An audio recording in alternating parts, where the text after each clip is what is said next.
Buenas tardes. Hoy mis compañeros Brian Tolosa, Neider Almeida, María Fernanda Bernal y quien les habla, Isabela Santamaría, dialogaremos sobre el libro Relaciones Internacionales aquí y ahora de Arturo Gálvez. El video constará de 3 partes que explicaremos a continuación. La primera parte trata de una breve introducción a todos los temas a tratar por el autor en el libro.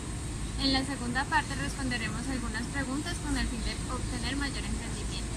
Y para finalizar unas conclusiones generales del libro. A continuación el video. Objetivos de Estados Unidos en el siglo XXI. Las relaciones internacionales de cualquier país abarcan los objetivos que se han desarrollado durante toda su historia. Por esto vamos a examinar algunas características militares y económicas de Estados Unidos de América durante su trayectoria.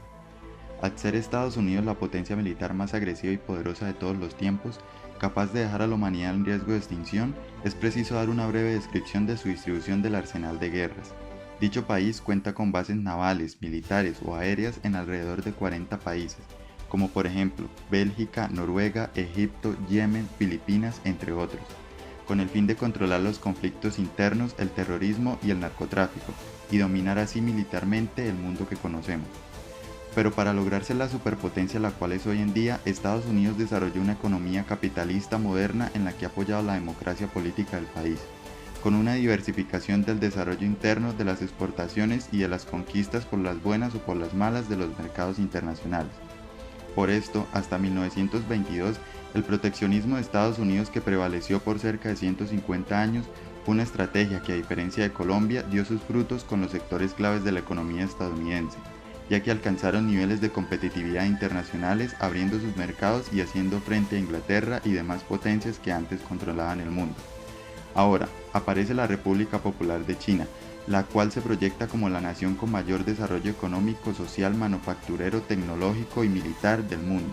Pero no hay que dudar que Estados Unidos se plantea nuevos objetivos para hacer frente a su mayor rival en la lucha por ser la mayor superpotencia del mundo. China, su ayer, su hoy y mañana. Su frase es: el pueblo es la principal fundación del país y el pueblo es más importante que la monarquía. Por eso, a partir de 1978, con la adaptación de las políticas de la reforma y apertura hacia el exterior, hace que se haga una construcción independiente del socialismo, lo que significó que China tuvo una estructura de economía planificada altamente centralizada, como es la libertad de la gente para elegir la ocupación, moverse, hacer inversiones, viajar, acceder a la información y mejorar a nivel económico. Por esta razón, el gobierno chino dirige sus esfuerzos a proteger, primero, los derechos fundamentales de los trabajadores y segundo, el derecho a la propiedad tanto público como privada. Por ende, China dice que no es apropiado ni posible para nosotros depender de otros países para lograr el desarrollo. Debemos contar con nuestros propios esfuerzos si queremos que la China de mañana siga siendo un país que ama la paz y tiene un futuro de perspectiva. Y es así que su estrategia de modernización para el 2020 es una sociedad acomodada en todos los aspectos y en el 2049 el nivel de un país medianamente desarrollado. Por eso, la reforma y la apertura en los últimos 25 años ha permitido a China una considerable acumulación material y su economía ha ganado un punto de apoyo en el mundo. Perspectivas de una relación no ciclotómica entre China y Estados Unidos en el siglo XXI. Las relaciones China-Estados Unidos constituyen hoy uno de los pilares de orden mundial en todas las facetas, tanto en lo político, económico y militar.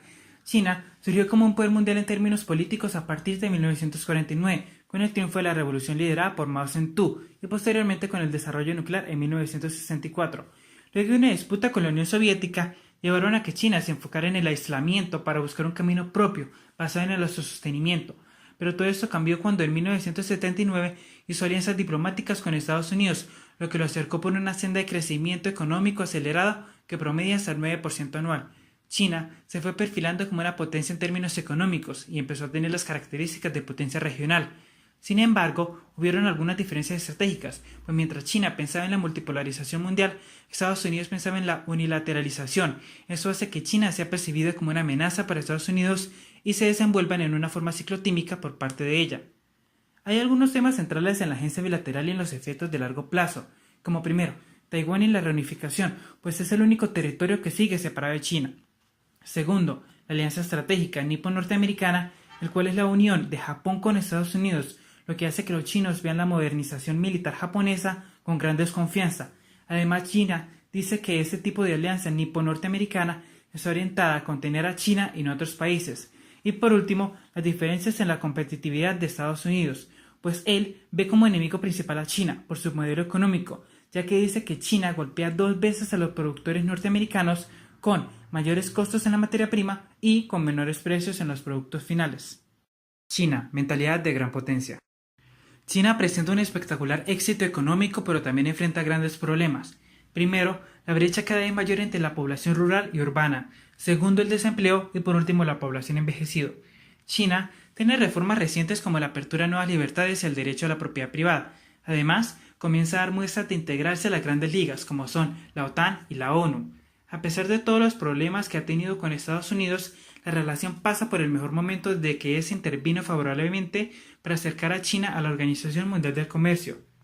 Mientras en América Latina hay países que tienen importantes relaciones con ella, como lo son México, Chile, Perú y Venezuela, en estos momentos Colombia vive rezagada en ese terreno, pues le falta estrategia gubernamental para mirar hacia Asia. Sin embargo, la mayoría de los países de América Latina mantienen relaciones diplomáticas con ella, con excepciones de Centroamérica y algunos países del Caribe. La inversión extranjera directa en Colombia durante los años 90. Las corporaciones multinacionales llevan a cabo su principal actividad mediante la inversión extranjera directa. Desde mediados de los 60 hasta comienzos de los 90, la inversión extranjera directa se caracterizó por fuertes restricciones, por cuestiones macroeconómicas o por el uso de medidas proteccionistas. El libro destaca que una de las modificaciones de mayor magnitud durante los 90 fue la posibilidad de permitir mayor capital extranjero en el desarrollo de actividades antes solo dirigidas por el Estado. También se caracterizó por un viraje hacia la globalización, por el aumento de flujos internos de capital. Se dice entonces que la inversión extranjera directa es un artefacto promotor de la globalización. El Tratado de Libre Comercio entre Colombia y Estados Unidos, opciones y retos. Se habló del beneficio que traería un tratado de libre comercio con Estados Unidos, ya que sería el incremento significativo de la inversión extranjera en la región. Colombia goza de ventajas comparativas en los mercados internacionales, en sectores como flores, textiles, confecciones, entre otros.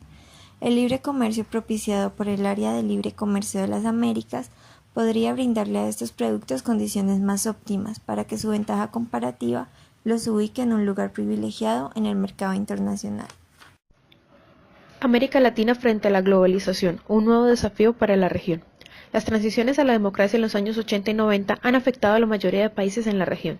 Sin embargo, hoy en día la mayoría de estos están suscritos a la Carta de la OEA, creada en 2001. A su vez, en la década de los 90 tuvieron lugar varias reformas dado el agotamiento del modelo de industrialización por sustitución de importaciones, las cuales buscaban desmantelar el Estado intervencionista, logrando así un mayor dinamismo económico, siendo más competitivos a nivel internacional y delimitando el papel del Estado a la asignación de recursos. Todas estas reformas se dieron en el Consenso de Washington. Las reformas económicas trajeron grandes beneficios, sin embargo, develaron un problema de competitividad en las empresas latinoamericanas, ya que éstas no tenían el mismo nivel de solvencia, eficiencia y eficacia que las demás. No obstante, se destaca la importancia de la transición a la democracia en el paso de sistemas estadocéntricos a unos mercados céntricos.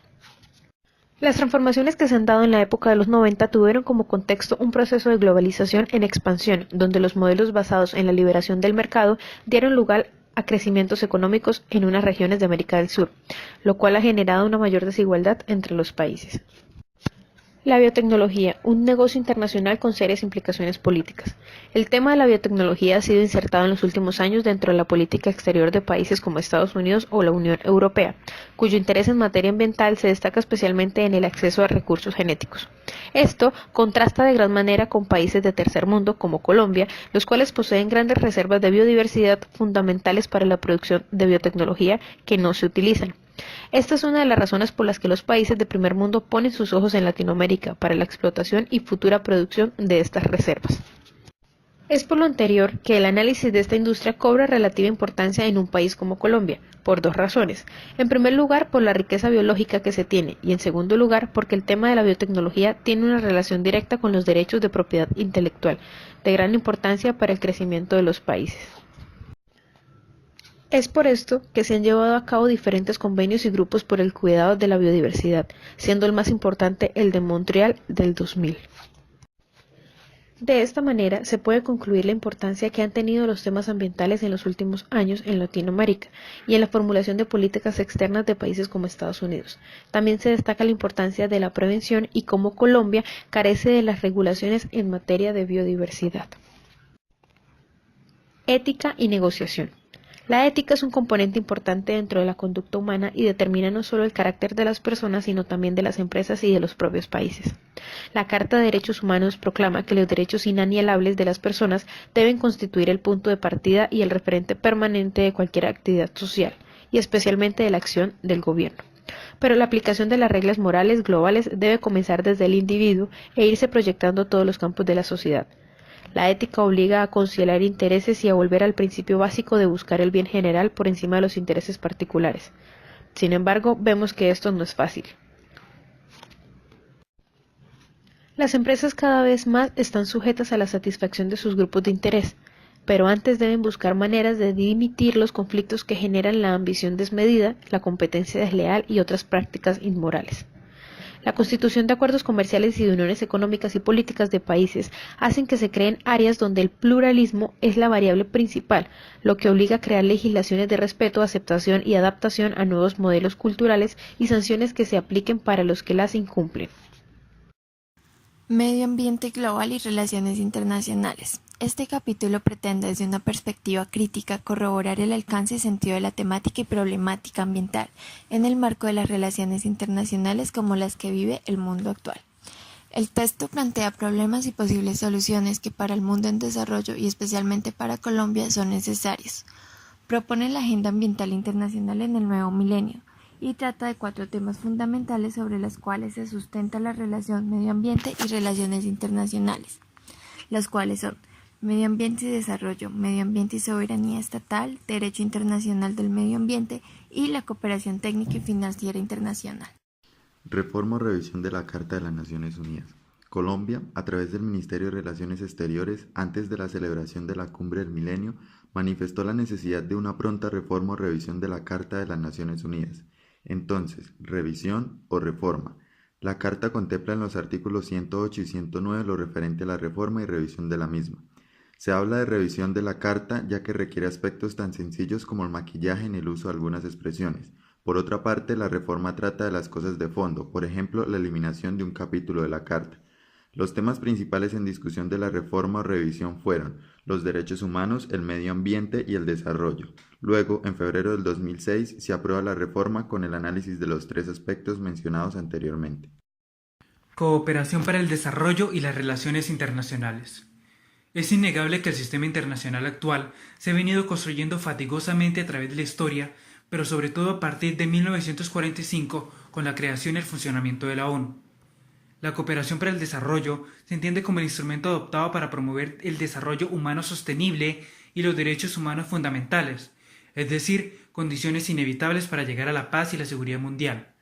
Después de la Segunda Guerra Mundial, las alianzas entre Estados Unidos se hacían para agredir o para defenderse y en casos excepcionales para comercializar. Esto fue la idea que inspiró el nacimiento de la Organización de las Naciones Unidas en la conferencia en San Francisco de 1941. Por ello, el propósito es mantener la paz y seguridad mundial. Pero todo eso cambió a partir del atentado del 11 de septiembre del 2001, ya que la idea de tal atentado había lesionado a la entera comunidad internacional y parece haber legitimado a los Estados Unidos para perseguir el terrorismo en cualquier lugar, en cualquier momento y con cualquier método. Se supone que se debe llegar a un nuevo orden político internacional. Por eso en la práctica el camino por recorrer sería el fortalecimiento del multilateralismo a través del esquema de integración regional inspirado en la experiencia de la Unión Europea.